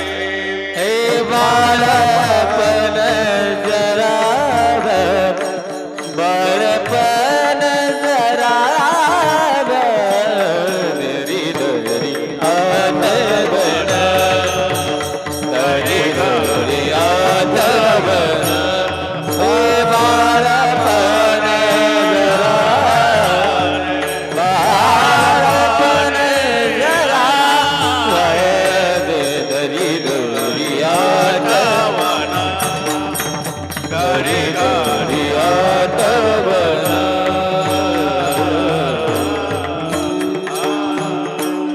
नेले रात्रीने ते अर्धे बाळपण जराव्या दे, धरी धरी आठवण माने संतांचे वचन. याचा मग तिथे अवकाश. तुकोबारायांच्या अभंगाचा अगदी धावता अंदाज घेण्याचा आपण प्रयत्न केलेला आहे. तुकोबाराय फक्त अभंगातून 1-2 गोष्टी ऐकून जावा. एक गोष्ट सांगतात की तुम्हाला जर सुखच हवं असेल तर मी सांगतो त्या रस्त्याने चाला. आणि जर मी सांगतो त्या रस्त्याने तुम्ही गेला नाही तर परिणाम दुःखरूपी पर्वत तुमच्या आयुष्यात पावला पुजलेला आहे. थोडक्यात तुमच्या पाचवीला पुजलेला आहे. म्हणून मी सांगतो त्या वचनाचा अनुग्रह करा. मग काय तुकोबाराय सांगतात, हाकारोने सांगे तुका नाम घेता राहू नका. त्या भगवंताचं भजन करायला तुम्ही चुकू नका, चांगलं वागायला तुम्ही चुकू नका. तुकोबाराय ज्ञानोबरांची एक ओवी होऊन जाते. माणसाने विचाराने बोलावं, सात्विक बोलावं, चांगलं सात्विक ऐकावं आणि विचाराने कर्म करावं. म्हणजे चांगलं बोला, चांगलं ऐका आणि थोडक्यात चांगलं वागा. निश्चित असं जर तुम्हाला करायचं असेल आणि ह्याच्यासाठी जर तुम्हाला कोण प्रेरणास्थान असेल तर त्या भगवंताच्या नामाशिवाय दुसरं कोणतंच नाही. माझी विनंती आहे, काकांच्या प्रथम पुण्यस्मरणानिमित्त आपण सर्वजण उपस्थित आहोत. खरं तर कीर्तन झाल्यानंतर द्वितीय पुण्यस्मरणानिमित्त आपण सर्वजण उपस्थित आहोत. आता कीर्तन झाल्यानंतर आपण काकांच्या प्रतिमेवरती आता फुलं टाकणार आहोत. फुलं का टाकायची, रानात फुलं जास्त झाली म्हणून इथं तोडून आणून टाकले असं काही नाही. तर ते फुल नाही, फुलाच्या पाकळीच्या रूपात आपण आपलं पुण्य महाराज त्यांना अर्पण करायला आलेलो आहोत. म्हणून माझी विनंती आहे, हात जोडून सगळ्यांना विनंती आहे, हा मंडप महाराज धर्म मंडप आहे. निदान कीर्तनापुरता का होईना हा पुण्य कमवायची जागा आहे. आणि आयुष्यात सुख मिळवायसाठी प्रत्येक जण जडतं. एक वाक्य माझं लक्षात घेऊन जावं, काय नाही नेलं तर चालतं पण एवढं ध्यानात घ्या, आयुष्यात प्रत्येकाला सुख मिळवायचं पण माझं ऐका, आपण सुखासाठी धडपडायचंच नाही. आपण झटायचं कशासाठी, आपण झटायचं पुण्यासाठी. का तर ज्या बँकेमध्ये ऐका, ज्या माणसाच्या बँकेमध्ये पुण्याची ठेव जास्त असते त्याला सुखाचं व्याज आपोआप मिळत जातं. पण ज्या बँकेमध्ये पापाची ठेव जास्त असते त्याला इच्छा नसली तर दुःखाचे हप्ते भरावेच लागतात. म्हणजे ज्या पाठीमागं पाप जास्त त्याला दुःख जास्त, आणि ज्या पाठीमागं पुण्य जास्त त्याला सुख जास्त. जर तुम्हाला सुख मिळावं असं वाटत असेल तर आपण पुण्य करायला मागं पुढं पाहिलं नाही पाहिजे. आणि निश्चित हाच पुण्य कमवायची जागा हा धर्म मंडप आहे. आपण आलात त्या फुल नाही फुलाच्या पाकळीत आपण आपलं काकांना पुण्य अर्पण करणार आहोत. थोडं कोहिना त्यांना पुण्य अर्पण करायचंय, मग हितच कमवायचं, हितच द्यायचं, हितच आपण दान करायचं. म्हणून सर्वांना विनंती, अगदीच जोरदार हाताने टाळीन मुखाने त्या भगवंताचं भजन करू. घरातील मंडळीला विनंती, हार घालण्यासाठी पुढे यायचं आहे. बाकीच्या मित्र मंडळीला विनंती आहे, सर्वांनी फुलं वाटून घ्यायची आहेत. सर्वांनी हाताने टाळीन जोरदार भगवंताचं भजन. विठोबा तुकोबारे आमच्यावरती रागवतात, कधी कधी तुकोबारे आम्हाला शिव्या घालतात. काय माये गेली होती भूतापाशी, हरिणे मुखाशी आला बुडा. आणि जर नाही आम्ही कधी ऐकलं, तसं जरी ऐकत नसेल तर ऐका, साम दाम दंड भेद या चार नीती आयुष्यात वापरल्या जातात. कधी कधी तुकोबाराय साम वापरतात, कधी कधी दाम वापरतात. हरिमुखे म्हणा, हरिमुखे म्हणा, पुण्याची गणना कोण करी. हरी हरी तुम्ही म्हणा रे सकळ, तेनी माया जाळ तुटतील. हे झालं दाम. म्हणजे हे केल्यानंतर काहीतरी फायदा होला झाला दाम. कधी कधी साम दाम, कधी दंड वापरतात. अहो जर तुम्ही त्या देवाचं नाव नाही घेतलं तर नाही तरी यम, दात खातो कर करा, आधी घेरे राम नाम, सामा बरी हा उत्तम. अरे अगोदर त्या देवाचं नाव घ्या, मग नंतर महाराज तुम्ही काही आयुष्याचं जीवन सुरुवात करा. पण असं जर कधी तुम्ही दंडाने सुद्धा वागला नाही तर कधी कधी तुकोबाराय भेदनीती वापरतात. आणि भेदनीती कशाला म्हणायचं, ते आपल्याकडे मन आहे बघा. तूप जर सरळ बोटाने निघत नसेल तर आपण काय करतो, कधी कधी वाकडं सुद्धा बोट करावं लागतं. तर आज तुकोबाराय ते वाकडं बोट करून सांगतात, तुम्ही ज्या सुखासाठी धडपडता ना आयुष्यात, लय समाधानी लय सुखी, किती तुम्ही सुखी जाऊसा एवढं सुख घेऊन तुम्ही इथं गावभर मिरवताय. पण दुःख पर्वत एवढं दुःख तुमच्या खांद्यावरती आहे ते तुम्हाला दिसत नाही. झाली भेदनीती. तुकोबाराय सांगतात, जर तुम्हाला सुखी राहायचं असेल तर आधी घेरे राम नाम, सामा भरिया उत्तम. पण एवढं जरी करून जरी तुम्ही माझ्या गोष्टीकडे दुर्लक्ष केलं तर त्याचा काय परिणाम होईल, अभंगाचं शेवट. तुका मने बुडा, तुका मने बुडा, तुका मने बुडा, तुका मने बुडा, तुका मन बोला, तुका मन बोला, तुका मन बोला.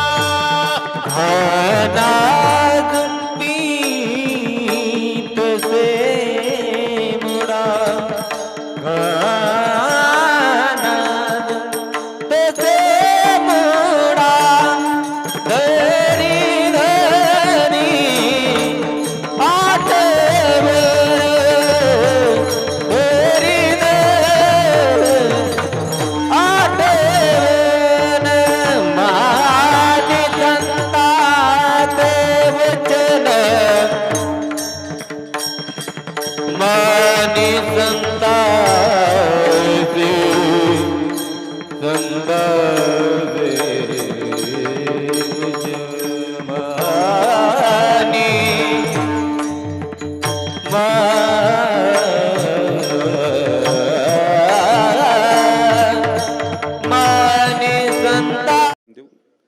सेवेचं निमित्त सर्वांना ज्ञात आहे. कैलासवासी श्री किसन सोपान बर्वे खरं तर काकांना जाऊन 2 वर्ष पूर्ण झालेले आहेत. काकांच्या आठवणीला उजाळा देण्याकरता आपण सर्वजण उपस्थित राहिला. त्या अगोदर सर्वांचा मी अतिशय मनापासून ऋणी आहे. सेवेसाठी उपस्थित असणारे सामाजिक, राजकीय, शैक्षणिक, औद्योगिक, क्रीडा, परमार्थिक, थोडा आवाज द्या. प्रत्येकाचा मी अतिशय मनापासून ऋणी आहे. खरं तर गेल्या 2 वर्षापूर्वी ह्या कुटुंबावर झालेला जो आघात आहे, जो अपघात आहे, तो अपघात नुसता शारीरिक नव्हता, तर तो अपघात मानसिक सुद्धा होता. निश्चित ह्या मानसिक अपघातामध्ये, ह्या कुटुंबाच्या दुःखामध्ये आपण सर्वजण उपस्थित आहात. मी मनापासून तुमचा अगोदर ऋणी आहे. सेवेसाठी उपस्थित असणारे आपल्या भागातील भजन मंडळी असतील, गायनाचार्य असतील, दशरथ महाराज असतील, बापू असतील, तानाजी महाराज असतील, दादा असतील, दादांचे सगळे सहकारी असतील, संस्थेतील माझी सगळी लहान भावंड असतील ज्यांनी सुंदर अशी मृदुंगाची साथ दिली, आमचे लहान बंधू ऋषिकेश महाराज असतील, सर्वांचं मी मनापासून ऋणी आहे. आवाज माझा सर्वांच्या कानापर्यंत अगदी तुंत पोचवला. आपल्या माळशिरस गावचं असणारं भूषण गणेश दादा साऊंड सिस्टीम असेल, दादांचं मी मनापासून ऋणी आहे. ऐका, अगदी 2 मिनिटात पूर्णविराम देतो. खरं तर कैलासवासी किसन दादांचं जाणं ह्या कुटुंबासाठी फार दुःखदायक आणि हृदयद्रावक होतं. अपघाताचं जाणं म्हणजे ज्या माणसासोबत आम्ही हजारो दिवसाची स्वप्न पाहिलेले असतात, लाख दिवस जगायचं आम्ही ठरवले असतात, अपघातात असा माणूस एका क्षणात मरत होत्याचं नव्हतं होतो, तो माणूस कायमचा नजरेआड जातो. निश्चित दादांच्या आठवणीला उजाळा देण्याकरता आपण सर्वजण आला आहात, पण ती दादांची जाणीव प्रत्येकाच्या हृदयामध्ये निश्चितच आहे. मी सुरुवातीला सांगितलं, शाळेत शिकत असताना रिकाम्या जागा भरा आणि गाळलेल्या जागा भरा हा प्रश्न फार सुंदर आणि सोपा वाटायचा. पण आयुष्यातील रिकाम्या जागा आणि गाळलेल्या जागा भरायची ज्यावेळेस वेळ येते त्यावेळेस लक्षात येतं की ह्याच्यासारखा कठीण प्रश्न आयुष्यात कोणता नाही. खरं तर काकांचं जाण्याचं दुःख सगळ्यांना तर आहेच, पण सर्वात जास्त मोठा दुःखाचा आघात कोणाच्या आयुष्यात झाला असेल तर काकांच्या असणाऱ्या अर्धांगिनी अनिताताई असतील. खरं तर ज्याच्यासाठी स्वतःचे आईवडील सोडले, ज्याच्यासाठी स्वतःची रक्ताची नाती सोडली, नवे नवे स्वतःचं सगळं काही सोडलं आणि स्वतःचं नसणारं रक्तापेक्षा जास्त जपलं, असा विठ्ठलच अगदी निम्या वाटेवरती महाराज आमच्या अनिताताईंना टाकून गेलेला आहे. मी मगाचे सांगितलं, भातुकलीच्या खेळामधील राजा आणि राणी, अर्ध्यावरती डाव मोडलं अधुरी एक कहाणी. खरं तर आयुष्यात एकतर सुरुवात असावी, झाली सुरुवात तर शेवटपर्यंत असावी. आयुष्यात निम्या वाटेवरती हक्काची माणसं निघून गेल्यानंतर माणूस फक्त मरता येत नाही म्हणून जगत असतो. असं जगणं म्हणजे महाराज जिवंतपणे मरणच अनुभवणं. आपले कैलासवासी गुरुवर्य बाबा महाराज सातारकर ज्यावेळेस गेले, बाबा महाराज निघून गेल्यानंतर बाबा महाराजांचं एक वाक्य महाराज त्यावेळेस ट्रेंडिंगला होतं, म्हणजे ते कायम फिरत होतं. बाबा महाराज सातारकर ज्यावेळेस निघून जातात त्यावेळेस त्यांचं एक वाक्य त्यावेळेस कायम गाजलं, ते म्हणजे बाबा महाराज बोलतात, आयुष्यात जगत असताना प्रेमाची माणसं तर प्रत्येकालाच हवीत, पण प्रेम करणारी माणसं एकदा निम्या वाटेवरती सोडून किंवा निम्या वाटेतून निघून गेली, माणसाला जिवंतपणे मरण अनुभवावं लागतं. आणि असं जगणं म्हणजे जिवंतपणेच मरण अनुभवणं. खरं तर काकांचं जाण्याचं दुःख अनिताताईंना तर आहेच, पण काकांची असणारी तिन्ही मुलं खरं तर ज्यांच्यामुळे आज येणं झालं, पंकज दादा असतील, निखिल दादा असतील आणि पूजाताई असतील. काकांचे असणारे बंधू कैलासवासी नारायण दादा असतील, नारायण दादाची असणारी दोन्ही मुलं सुधीर दादा असतील, नितीन दादा असतील आणि संपूर्ण बर्वे कुटुंब असेल. खरं तर गेल्या 2 वर्षापूर्वी ह्या कुटुंबावर झालेला आघात हा फार असा मोठा दुःखाचा आघात होता. कधी कधी एका माणसासोबत आपण जगताना काही दिवस ठरलेले असतात, त्याच्यासोबत आयुष्यभर जगायचं, पण हक्काची माणसं निघून गेली की त्यांना विसरता शक्य येत नाही, का तर जीवच इतका गुंतलेला असतो, तो सुटतही नाही आणि सोडवताही येत नाही. खरं तर काकांच्या आठवणीचे दिवस या कुटुंबामध्ये आहेत. या घरातील प्रत्येक भिंतीला काकाचा स्पर्श आहे. इथं उपस्थित असणाऱ्या प्रत्येक माणसाच्या हृदयामध्ये काकाची प्रतिमा आहे. आज काकांचा आपल्याला फक्त फोटो दिसतोय, पण काकांचा आवाज आपल्याला ऐकायला मिळणार नाही, काकांचा स्पर्श आपल्याला अनुभवायला मिळणार नाही. फक्त आणि फक्त काकांच्या आठवणी घेऊन जगायचं काम आहे. महाराज आठवणी, इतक्या आठवणीचं एक अडचण आहे. आठवणी म्हणजे भूतकाळ, आणि आठवणी अशा असतात महाराज, आठवणी येतात, आठवणी हसतात, आठवणी रडतात, काही न बोलता आठवणी निघून जातात, पण तरी देखील पाठीमागं फक्त आणि फक्त शिल्लक आठवणी राहतात. आणि आठवणी माणसाला फक्त आणि फक्त दुःख देण्याचं काम करतात. खरं तर काकांचं काही असेल, तुमच्या डोळ्यातील आसवं मला सांगून जातात की काकांचं जगणं ह्या कुटुंबासाठी, बाकी त्यांचे सोडा, पण तुमच्यासाठी किती प्रेमाचं आणि किती महत्वाचं होतं. अहो, माणसाचं दुःख समजून गेला, माणसाचं दुःख समजून गेला, भावना असणं फार गरजेचं असतं. भावना समजून घेण्यासाठी मन फार महत्वाचं असतं. विचार समजून घेण्यासाठी ती भावनाही देखील महत्वाची. मंदिरातील देव समजून घेण्यासाठी मला तिथं श्रद्धा असणं फार गरजेचं असतं. आणि माणसातील माणुसकी ओळखण्यासाठी, माणसाला माणूस पण ओळखून घेण्यासाठी माणुसकी नावाचं नातं जपणं फार गरजेचं असतं. अहो, पुरुषाचे डोळे असे असतात, एखाद्या स्मशानातून न रडता ते कोरडे माघारी येतील, पण ज्या कुटुंबासाठी, ज्या स्वतःच्या लेकीसाठी, ज्या स्वतःच्या पत्नीसाठी ते पुरुष डोळ्यातून आसवं ढाळत असेल, तर विचार करून चालायचं की त्या पुरुषाचं, त्या लेकाचं, त्या बापाचं त्यांच्यावरती किती प्रेम असेल. खरं तर निखिल दादा असतील, पंकज दादा असतील, पूजाताई असतील, या तिघांच्या आयुष्यातून बाप नावाचा आधार निघून गेलेला आहे. अगदी 1 मिनिट घेतो, ऐका. आयुष्य जगत असताना कोणत्याही देवाला कुठंच नवस न करता प्राप्त होणारे दैवत 2 ते म्हणजे आई आणि वडील. आयुष्यात बाप नावाचा विठ्ठल आणि रुक्मिणी नावाची आई जर पाठीमागा असेल तर आयुष्याचं पंढरपूर माणसाला सुखरूप गाठता येत. खरं तर या बर्वे कुटुंबातून काकासारखा विठ्ठल निघून गेलेला आहे. पण लहान तोंडी मोठा घास घेतो, ऐका. तुमच्यातून तुमचे वडील जरी निघून गेले असतील पण तुमची आई आता तुमच्यात आहे. काकांना एकच श्रद्धांजली, काकांना दुसरी श्रद्धांजली कोणती वाहण्याची गरज नाही. गावभर जेवण द्या सर्वांना असं काही नाही. पण ह्या दिवसापासून अनिता त्यांच्या डोळ्यातून एकही दुःखाश्रू न येऊन देणं हीच झाली काकांना श्रद्धांजली. झालेली सेवा काकांच्या चरणी अर्पण करतो. बोलण्याच्या चौकात काही चुकीचा शब्द असेल तर तो माझ्या बुद्धीचा दोष. सेवेसाठी आवर्जून उपस्थित